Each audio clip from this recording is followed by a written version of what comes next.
e Ásia Ocidental, Israel. Uma forte tempestade varreu o país e atingiu a Cisjordânia, trazendo chuvas torrenciais e inundações.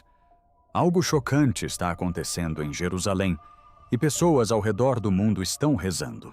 Após uma tempestade recorde atingir Israel, a cidade sagrada ficou inundada, abalada e estranhamente silenciosa. Então vieram os relatos que ninguém esperava. Pedras antigas no Muro das Lamentações pareciam chorar. O céu mudou de cor sobre a cidade velha e testemunhas descreveram uma sensação de peso que não conseguiam explicar. Seria isso apenas o clima, a história e a coincidência, ou Jerusalém estaria se tornando um sinal de alerta diante de nossos olhos? Acompanhe esta história até o final, pois cada detalhe parece apontar para as Escrituras. Antes de começarmos, curta este vídeo, comente o que achou, inscreva-se no canal e vamos começar. O portão dourado permanece selado há séculos, silencioso e imóvel, de frente para o Monte das Oliveiras, como uma porta trancada, aguardando o momento certo. Para Maíla. Para a maioria dos visitantes pode parecer apenas pedra, história e arquitetura antiga. Mas para aqueles que conhecem as Escrituras, este portão carrega um peso impossível de ignorar. Não é apenas uma entrada, é um sinal. É uma pergunta esculpida na antiga muralha de Jerusalém. Quando o rei entrará, a tradição diz que o portão foi selado durante o período otomano porque os governantes temiam a antiga expectativa de que o Messias um dia entraria por ali. Acreditavam que a pedra poderia impedir a profecia. Acreditavam que uma muralha poderia atrasar o plano de Deus. Mas muito antes de qualquer império tocar naquele portão, Ezequiel 44:2 já havia declarado: este portão será fechado, porque o Senhor Deus de Israel entrou por ele. E agora começam a surgir relatos estranhos em torno daquela entrada lacrada. Peregrinos afirmam ter visto uma luz tênue pulsando entre as pedras antigas, depois da meia-noite não brilhante como fogo, mas suave e dourada, aparecendo e desaparecendo, como se algo atrás do portão estivesse vivo. Outros dizem ter ouvido um som baixo, semelhante ao de uma trombeta ecoando perto da muralha leste. Embora nenhum instrumento alto-falante ou fonte humana pudesse ser encontrado. Algumas testemunhas descreveram pequenas vibrações sob seus pés, concentradas não em toda a cidade, mas perto do próprio portão. Então veio algo ainda mais perturbador. Vários visitantes relataram ter notado finas rachaduras se formando ao longo de seções de pedra perto do arco selado. Não largas o suficiente para quebrar a estrutura, mas visíveis o bastante para fazer as pessoas pararem e olharem fixamente. Poeira caía das pedras superiores sem vento. Pássaros que circulavam acima do portão, de repente, se dispersaram. Um grupo de fiéis disse que o ar ficou pesado e imóvel, como se toda a área estivesse prendendo a respiração. Alguns explicarão o fenômeno de forma natural, a pressão das pedras antigas, o movimento do solo, ecos-luzes de prédios próximos ou o poder emocional de estar em um dos lugares mais sagrados da Terra. E cautela é sensata. Mas mesmo com todas as explicações, a pergunta permanece: por que agora e por que ali? A cronologia dos eventos parece impossível de ignorar para muitos fiéis. Jerusalém foi reunificada em 1967. Os Estados Unidos reconheceram Jerusalém como capital de Israel em 2017. Nos últimos anos, o culto, as discussões no templo e a expectativa profética se intensificaram. E agora, relatos falam de luz, som tremores, rachaduras e silêncio, perto do próprio portão, associado à visão de Ezequiel. Talvez o portão ainda esteja fechado porque o momento determinado ainda não chegou. Talvez o silêncio não seja vazio, mas espera. E se o relógio profético estiver realmente em movimento, então o portão selado pode não ser um monumento do passado. Antes que o portão selado atraísse a atenção do mundo, Jerusalém já havia começado a tremer sob outro sinal. Tudo começou com a chuva, mas não uma chuva comum. Uma forte tempestade varreu Israel, trazendo chuvas recordes, inundações urbanas, estradas fechadas e resgates urgentes.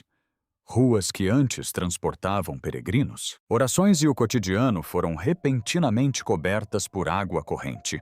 Carros pararam, famílias observavam pelas janelas. Sirenes ecoavam entre as antigas muralhas de pedra, enquanto equipes de resgate percorriam a cidade sagrada, retirando pessoas do perigo e alertando outras para permanecerem em suas casas. Para muitos parecia um desastre climático severo. Meteorologistas apontavam para tempestades, chuvas torrenciais, drenagem precária e ruas alagadas. Mas então o foco mudou das águas da enchente para as pedras. Começaram a circular relatos de que a muralha oeste parecia estar chorando. Testemunhas afirmaram ter visto finos filetes de umidade escorrendo pelas pedras antigas, como lágrimas mesmo depois da chuva ter parado. Algumas disseram que não havia chuva naquele momento. Outras insistiram que o ar estava seco sem nenhuma fonte óbvia de água. Câmeras teriam capturado o estranho movimento na parede. E, de repente, a questão mudou. Seria a água da chuva retida a condensação ou algo mais profundo? É preciso cautela. Pedras antigas podem absorver umidade. A água pode se esconder em rachaduras e aparecer mais tarde. Pode haver uma explicação natural. Mas para os fiéis que estavam diante do muro mais venerado do mundo, a imagem era impossível de ignorar. Jerusalém não foi apenas inundada. Parecia que Jerusalém estava chorando. E essa imagem encontra eco nas Escrituras. Lucas 19, 41 diz: "E aproximando-se viu a cidade e chorou sobre ela." Jesus chorou por Jerusalém porque a cidade não reconheceu o tempo de sua visitação. Ele viu não apenas prédios e ruas, mas corações que não estavam preparados. Comente abaixo. Você acredita que Deus está advertindo o mundo por meio de Jerusalém? Quando as águas finalmente recuaram, Jerusalém não era mais a mesma. Enquanto os trabalhadores começavam a remover os destroços perto de uma das partes mais antigas da cidade, relatos dizem que notaram um estranho contorno de pedra sob a lama. A princípio parecia ser parte de uma fundação enterrada. Mas à medida que mais terra era removida, a forma se tornava mais nítida. Bordas de pedra, superfícies esculpidas e o que parecia ser uma câmara subterrânea escondida sob o solo danificado. Vários relatos online afirmaram que equipes de escavação descobriram antigos baús de madeira ou caixas de tesouro dentro do espaço enterrado. Alguns descreveram-nas como recipientes escuros manchados de água e reforçados com faixas de metal. Outros afirmaram que os baús continham fragmentos de objetos dourados, moedas antigas, peças gravadas ou marcas reais. Nada disso foi oficialmente confirmado. E cautela é necessária. Jerusalém está repleta de lendas, ruínas e rumores, e nem toda descoberta pode ser atribuída a um rei. Mas a mera possibilidade foi suficiente para fazer as pessoas pararem, pois o nome que se sussurrava era o de Davi. Segundo as Escrituras, Davi conquistou Jerusalém e a tornou sua cidade real. 2 Samuel 5 diz que Davi tomou a fortaleza de Sião, e a partir desse momento, Jerusalém passou a ser conhecida como a cidade de Davi. Não era apenas uma capital política, mas também um lugar de aliança, adoração, realeza e profecia. Portanto, mesmo que essas câmaras e cofres de tesouro relatados sejam apenas antigos espaços de armazenamento, eles ainda assim lembram ao mundo a profundidade da história de Jerusalém. Mas se ao menos parte da descoberta remonta à época de Davi, então o dilúvio fez mais do que expor pedras. Desenterrou uma memória enterrada do reino. É por isso que este momento parece tão poderoso. A tempestade danificou a superfície, mas sob a destruição, a história pareceu emergir. 13. Seria isso apenas arqueologia? Seria coincidência? Ou Jerusalém estaria revelando o que estivera oculto sob suas ruas por milhares de anos? Uma névoa avermelhada pairou sobre Jerusalém como um aviso. Pela manhã o ar estava denso e gélido. As pessoas que saíam às ruas sentiam isso imediatamente. Um gosto seco na boca, uma queimação na garganta, uma estranha pressão no peito. A cidade era visível, mas não nítida.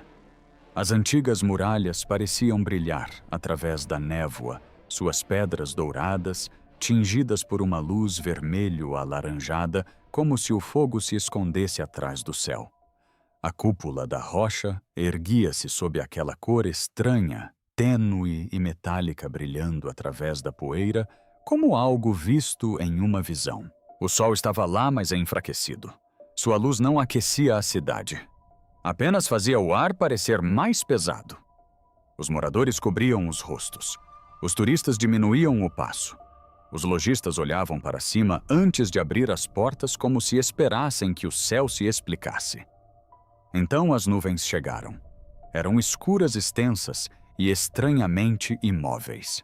O vento soprava pelas ruas lá embaixo, empurrando a poeira contra as janelas e arrastando areia pelos caminhos de pedra. Mas acima de Jerusalém, partes da camada de nuvens mal se moviam. Pareciam fixas sobre a cidade velha, pairando como uma tampa sobre as muralhas o Muro das Lamentações e o Monte do Templo. O silêncio abaixo delas era sufocante. E então vieram os pássaros.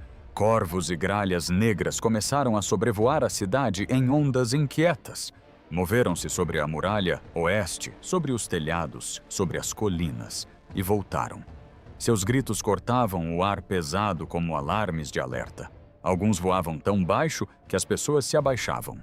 Outros circulavam alto acima da névoa acobreada, formando anéis escuros contra o céu estranho. Ninguém precisava dizer muito.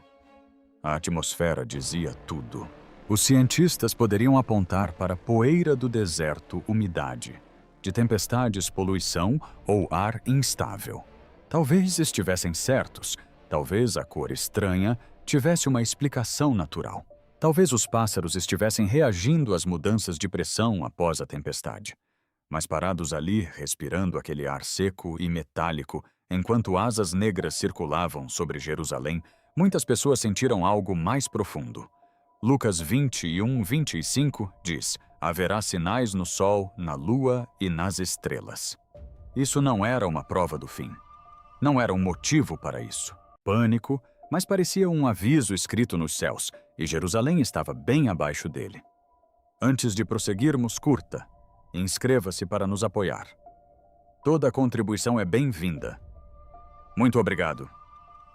Sob aquele céu cor de cobre, o perigo desceu dos céus para a terra. Após dias de chuva intensa, o solo sob Jerusalém começou a ceder. No início, eram apenas pequenas rachaduras no pavimento, finas linhas que cortavam os caminhos de pedra e as margens das ruas. As pessoas passavam por cima delas sem pensar muito, mas então as rachaduras se alargaram. O solo afundou. A terra encharcada deslocou-se sob a superfície. E sem aviso prévio, partes da cidade começaram a desabar. Testemunhas descreveram crateras que se abriram repentinamente nas ruas danificadas, engolindo pedaços de pavimento, pedras quebradas, lama e detritos deixados pela tempestade. Em algumas áreas, as bordas desmoronaram lentamente pedaço por pedaço. Em outras, o solo pareceu ceder de repente, abrindo buracos escuros sob a estrada. O som era aterrador. Não uma explosão, mas um estalo profundo e crepitante, como se a própria terra estivesse se abrindo por baixo. Equipes de emergência correram para o local e isolaram as áreas de perigo. Fitas vermelhas cobriam as ruas. Moradores observavam à distância, encarando os buracos com medo nos olhos. Ninguém sabia a profundidade. Ninguém sabia se o solo ao redor ainda era seguro. Cada passo parecia incerto. Os cientistas podem apontar para uma causa natural. Após chuvas intensas, a água pode infiltrar-se no solo, afrouxar a terra, enfraquecer fundações antigas e expor cavidades ocultas sob a superfície. Jerusalém é construída sobre camadas de história, túneis antigos, sistemas de drenagem, muros enterrados e espaços subterrâneos deixados por gerações. Quando a água penetra nesses locais escondidos, o desabamento pode ocorrer rapidamente. Mas Jerusalém não é uma cidade comum. Quando a terra se abre ali, as pessoas não pensam apenas em geologia. Pensam em julgamento, pensam em advertência, pensam no momento terrível em Números 16, quando a terra se abriu sob os pés de Corá e daqueles que se rebelaram contra Deus.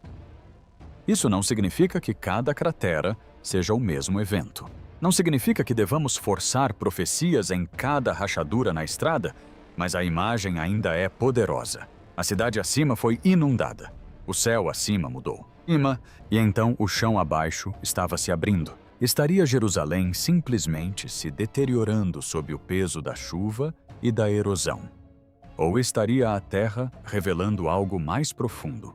Um aviso de que o que está oculto sob a superfície não pode permanecer oculto para sempre. A igreja estava repleta de orações quando o primeiro grito rompeu o silêncio. As pessoas se voltaram para a frente e paralisaram. A cruz dentro da igreja brilhava. A princípio parecia uma pequena luz tocando a madeira. Depois, tornou-se mais brilhante, mais quente, mais forte. Em instantes, testemunhas disseram que chamas apareceram ao redor da cruz enquanto as pessoas ainda oravam. Não o altar, não as paredes da cruz. Alguns fiéis recuaram com medo. Outros caíram de joelhos. O fogo parecia envolver a cruz, mas a cruz não caiu. Não se desfez em cinzas. Permaneceu ali ardendo diante dos olhos da congregação, como se o símbolo do sofrimento de Cristo tivesse se tornado de repente um aviso vivo. E o que viram acima da igreja tornou todo o momento ainda mais pesado. Uma luz brilhante em forma de cruz apareceu no céu sobre Jerusalém. Não se espalhou pelo horizonte. Parecia estar centrada acima da área onde a igreja se erguia, brilhando através do ar escuro como uma marca sobre a cidade. Algumas testemunhas disseram que parecia uma cruz brilhante, suspensa nos céus. Outras disseram que as próprias nuvens haviam formado o desenho de uma cruz com uma longa linha vertical e uma linha horizontal nítida que a atravessava. Durante vários minutos, as pessoas permaneceram nas ruas, olhando para cima em silêncio. Uma cruz em chamas dentro da igreja, uma cruz brilhante acima, uma nuvem com o formato da cruz sobre Jerusalém. Para os crentes, a mensagem era impossível de ignorar. Êxodo 3 narra que Moisés viu uma sarça ardente, mas que não se consumia. Daquele fogo, Deus chamou o seu nome. A chama não era apenas uma maravilha, era um chamado para ouvir. E Mateus 24:30 diz: "Então aparecerá no céu o sinal do Filho do Homem." Ninguém deveria usar momentos como este para marcar datas ou espalhar pânico, mas a imagem da cruz, aparecendo 2 vezes em fogo abaixo, luz acima, carregava uma única mensagem. Lembrem-se do Salvador. 1 Coríntios 1:18 diz: "A mensagem da cruz é o poder de Deus para os que estão sendo salvos." Talvez isso não tenha sido apenas um aviso de julgamento. Talvez tenha sido a misericórdia clamando de dentro da igreja, brilhando sobre Jerusalém, antes que o mundo se esqueça completamente da cruz. O primeiro tremor foi fraco, mas o som por baixo dele não. Em toda a cidade velha, as pessoas sentiram um leve tremor percorrer as pedras. Não foi forte o suficiente para derrubar pessoas ao chão. Não destruiu prédios, mas foi o bastante para interromper conversas, fazer tremer janelas e fazer peregrinos se entreolharem com medo. Jerusalém já havia visto água, céus estranhos, desabamentos e sinais que as pessoas não esqueceriam facilmente. Mas agora, a perturbação vinha de baixo. Perto do Monte das Oliveiras, turistas relataram ouvir um estrondo profundo sob seus pés. Não era trovão nem trânsito, algo mais profundo, algo enterrado. Alguns descreveram como um som oco, como pedra respondendo a pedra na escuridão sob a cidade. Por alguns segundos, a antiga encosta pareceu vibrar com uma pressão oculta. E então tudo ficou em silêncio novamente. Logo depois começaram a circular relatos de que sensores sísmicos haviam detectado atividade incomum sob a área do Monte do Templo. As leituras não foram descritas como um grande terremoto, mas como movimentos subterrâneos repetidos, pequenos pulsos e vibrações concentrados perto de um dos locais mais sagrados e disputados da Terra. Esse detalhe mudou tudo porque em Jerusalém a localização importa. Um tremor sob um campo vazio é uma coisa. Um tremor sob o Monte do Templo é algo completamente diferente. Arqueólogos e engenheiros foram enviados para examinar as fundações e as estruturas ao redor. Sua tarefa era prática. Verifique se há danos, meça a estabilidade e certifique-se de que as pedras antigas não se deslocaram após as tempestades e tremores secundários. Mas durante a inspeção da área, as equipes supostamente notaram algo estranho.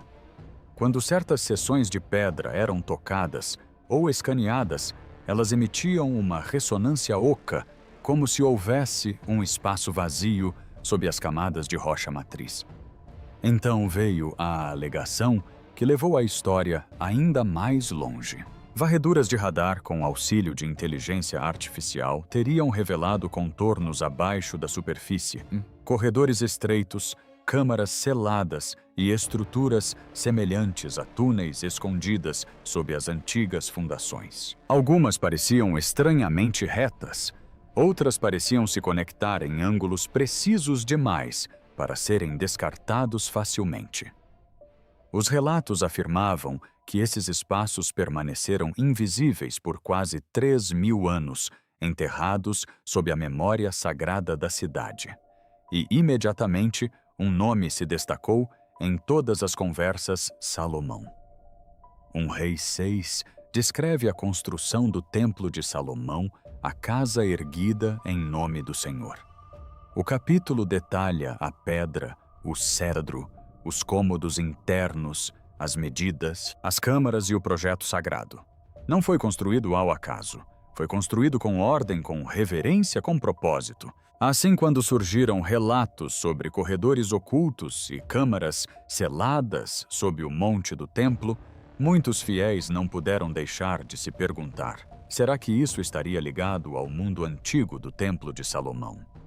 Seriam passagens de serviço, esquecidas, depósitos alicerces ou algo ainda mais significativo? Ninguém deveria afirmar mais do que se sabe. Estruturas ocultas sob Jerusalém não são impossíveis. A cidade foi construída, destruída, soterrada e reconstruída ao longo de milhares de anos. Mas a coincidência temporal pareceu significativa. Após as tempestades, após os estranhos sinais, após a terra se abrir, a Cidade Santa parecia revelar mais uma camada. Desta vez, não acima do céu, não nas ruas, mas sob o local onde outrora se erguia o templo. E se essas câmaras seladas realmente existem, então Jerusalém pode não estar apenas tremendo, mas também se lembrando. Agora o tremor se estende para além das pedras de Jerusalém e adentra os corredores das nações. As ruas da Cidade Santa não são o único lugar sob pressão. Ao redor do mundo, governos se manifestam alianças, se desfazem, e Jerusalém se torna mais uma vez o centro de uma disputa global. O que começou como sinais no céu, tremores sob a terra e relatos estranhos perto de lugares sagrados, agora alcança a diplomacia, a política e a profecia. Antigos aliados já não parecem estar unidos. Alguns governos ocidentais têm instado Israel recentemente a interromper a expansão dos assentamentos e a preservar o status quo histórico nos locais sagrados de Jerusalém, alertando que as tensões podem piorar ainda mais. A Jordânia também criticou veementemente as restrições e ações israelenses em torno dos locais sagrados de Jerusalém, classificando-as como violações que podem inflamar a região. As Nações Unidas continuam sendo outra fonte de pressão. A ONU e muitos países consideram Jerusalém Oriental território ocupado.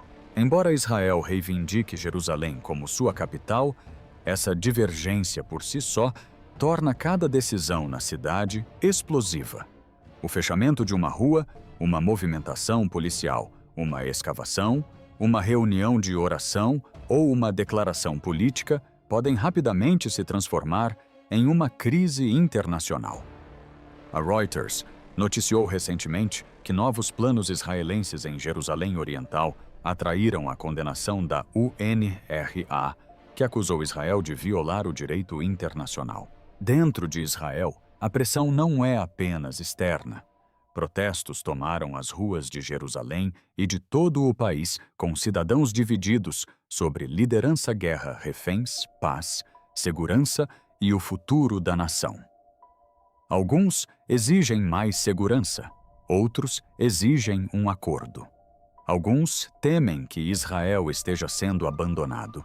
Outros temem que a nação esteja sendo empurrada para um isolamento ainda maior. Relatórios de 2025 descreveram milhares de pessoas participando de protestos antigovernamentais em Jerusalém, mostrando a intensidade da tensão interna. E então surgem as vozes de figuras públicas influentes, aumentando ainda mais a incerteza. Quando líderes importantes criticam Israel, mesmo que indiretamente, o choque se espalha rapidamente. As manchetes se movem mais rápido que a diplomacia. Os inimigos se tornam mais barulhentos. Os aliados se tornam cautelosos. E Israel, cercado por hostilidade e suspeita, começa a aparecer cada vez mais isolado no cenário mundial. Para os leitores da Bíblia, é aqui que o momento se torna profundamente preocupante. Zacarias 12:3 diz: Jerusalém se tornará uma pedra pesada para os povos, e todos os que tentarem levantá-la se ferirão. O versículo não descreve Jerusalém como um problema pequeno. Descreve a cidade como um fardo pesado demais para as nações suportarem. É exatamente isso que o mundo está testemunhando de forma simbólica. Todos têm uma opinião sobre Jerusalém. Todos querem influência sobre Jerusalém.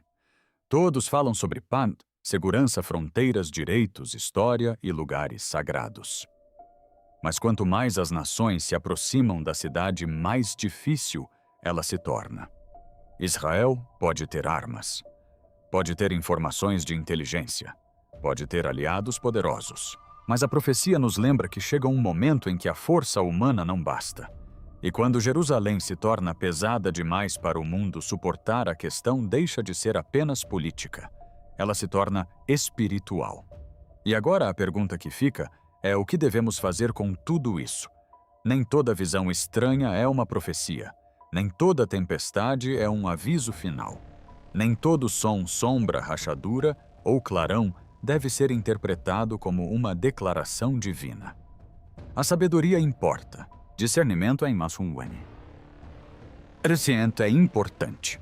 As Escrituras nunca chamam os crentes a entrar em pânico, a seguir boatos ou a marcar datas que só o Pai conhece. Mas as Escrituras nos chamam a vigiar.